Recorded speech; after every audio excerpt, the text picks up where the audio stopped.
Welcome back to Community Conversations. I'm your host, Steve Mantis, and my guest today is Keith Nymark, the publisher of the Thunder Bay Seniors Paper and an active volunteer in our community.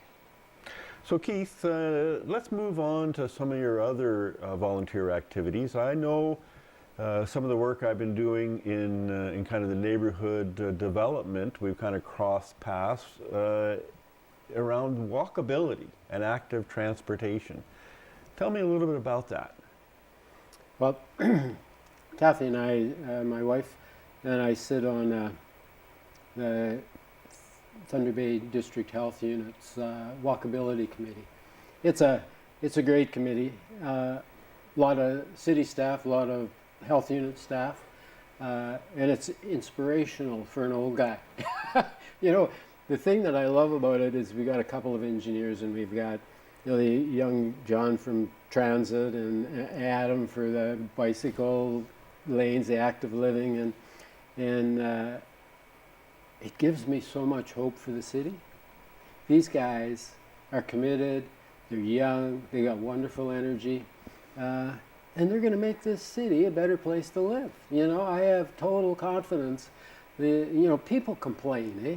People will bitch about the bloody bike lane going down Victoria Avenue and disappearing into nowhere, and how I don't know where to drive my car because of bloody lanes here, and you have to go through that, right? Sure. The community, Change is always a challenge. has to go through that. Yeah.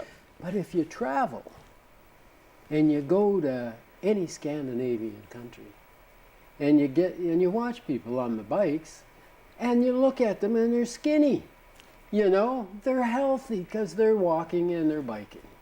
And we need to do that in Thunder Bay.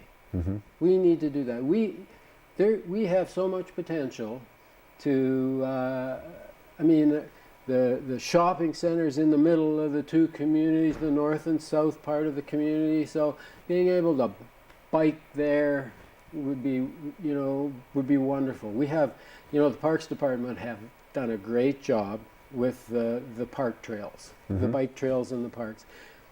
Where we need to go now, and I know Adam's working on it, is we need to make lanes for commuters. You need to be able to ride your bike to work without worrying about getting hit by a car. Yeah. Bikes have to get off the sidewalk, and we got to start. Drivers have to start learning about that. And walking, so many communities, you walk up to this curb and you put your hand out, and people are courteous when they're driving, and they stop and they let you walk across the street. We haven't got there in Thunder Bay. We're a car culture here. We're a total car culture. We're a total car culture, and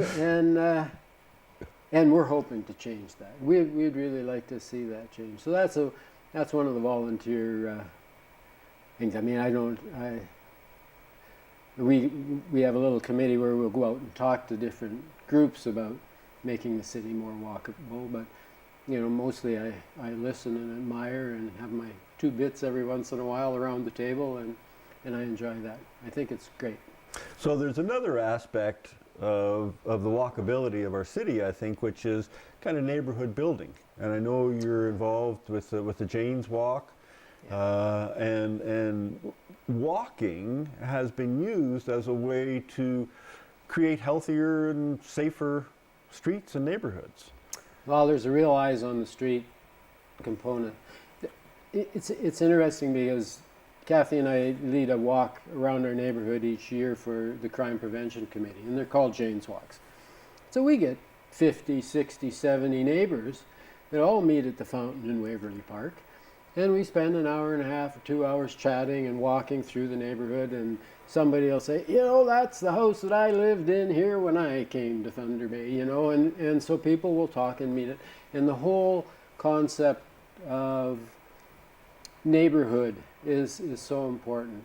And again, being able to walk. I love where we live. We're on Peter Street, and so I walk to the library, I walk to Safeway, I walk to Calico for coffee. I go to the bank at the credit union. It's like it's all in walking distance. And unless you do that and experience that, I don't think people really understand how valuable that is and how neat it is to live in that kind of a neighborhood. Jane Jacobs talked a lot about that. She was an old activist, and she was responsible for stopping the Spadina Expressway going between the 401 and down to the waterfront. Down in Toronto. In Toronto, yeah, yeah. And so all across the world now, there's Jane's Walks in May. But we're also, we're also, the neighborhood park idea is so important. Like Waverly's our park. Right now we're working really hard to have a pavilion where the old Rotary band shell was. You know, Right. that band shell wasn't congruent with our park, and it was a maintenance headache. It was really difficult to maintain given the shape of it.